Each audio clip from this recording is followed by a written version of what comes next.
అత్యంత అవినీతి పరుడైన జగన్మోహన్ రెడ్డి గారు 31 క్రిమినల్ కేసులు పెట్టించుకోవడమే కాకుండా లక్షల కోట్ల దోచేసిన వ్యక్తిగా 420 సీఎంగా గూగుల్లో కొడితే 420 సీఎంగా మనకి గూగుల్లో దర్శనమిచ్చే ఈ జగన్మోహన్ రెడ్డి గారు అత్యంత అవినీతి పరుడుగా ఆంధ్ర రాష్ట్రంలో ముద్రపడితే దానికి ఏ మాత్రం కూడా తగ్గకుండా ఈనాడు పెద్దిరెడ్డి రామచంద్రారెడ్డి గారి అవినీతి పుంకాలు పుంకాలుగా బయటికి వస్తూ ఉంది.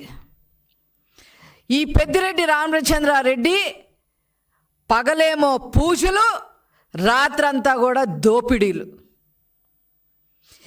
ఇది ఎక్కడ కూడా ఇలాంటి స్ప్లిట్ పర్సనాలిటీని మనం చూడం.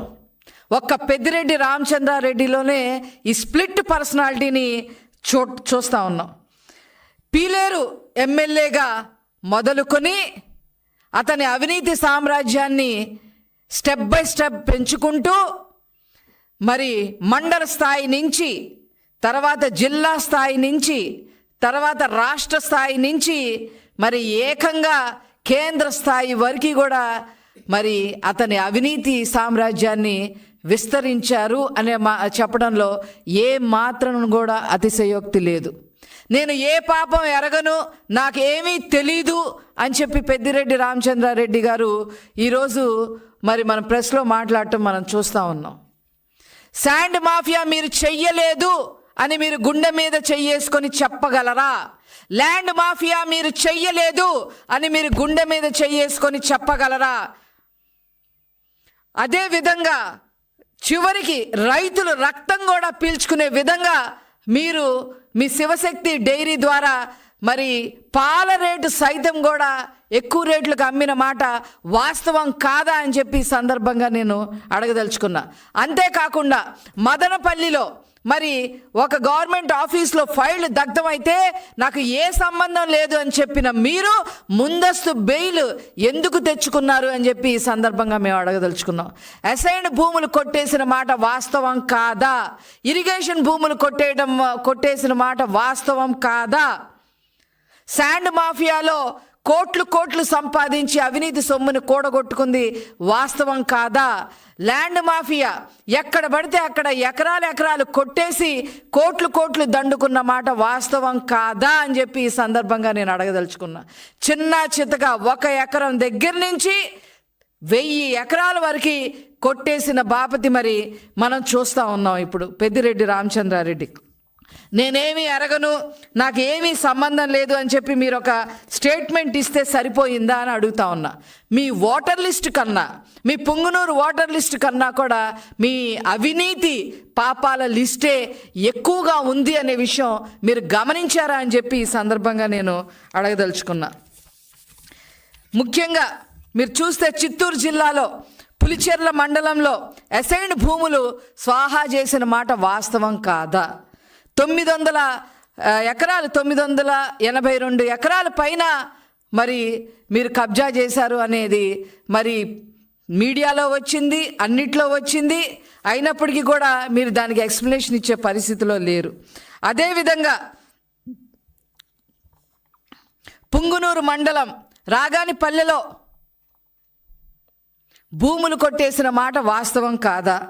అదేవిధంగా రేణిగుంటలో గవర్నమెంట్ ల్యాండ్ ఉంటే 100 ఎకరాల గవర్నమెంట్ ల్యాండ్లో మధ్యలో 20 ఎకరాలు మీ భార్య గారి పేరు మీద ఎలా వచ్చింది?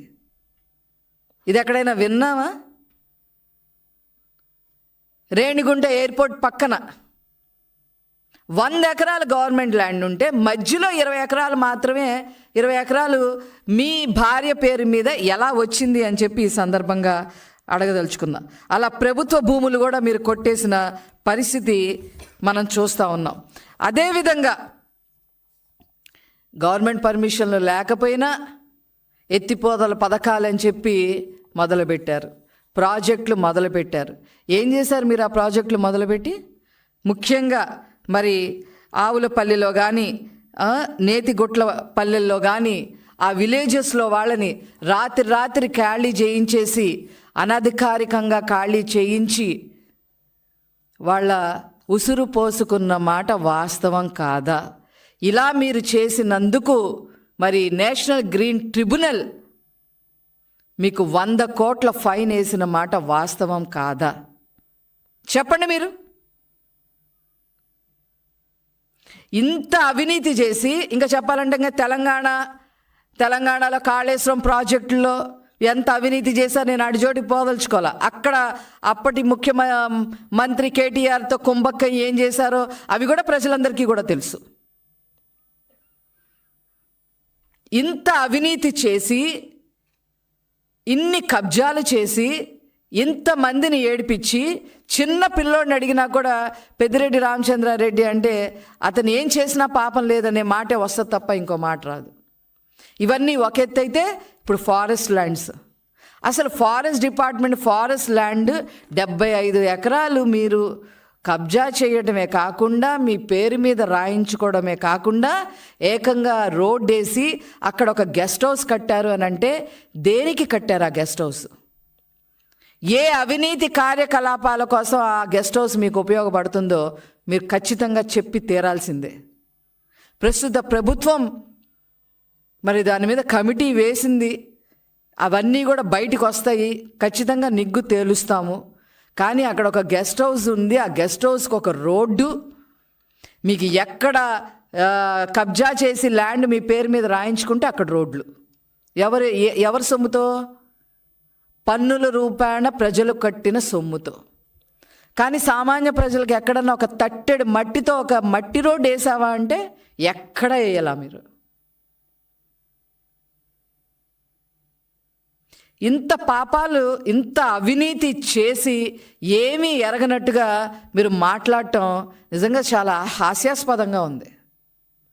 పైగా వాళ్ళ మీద డిఫమేషన్ కేసు వేస్తా, వీళ్ళ మీద డిఫమేషన్ కేసులు వేయటం, వాళ్ళ మీద వేయటం, ఇది కాదు పరిష్కారం.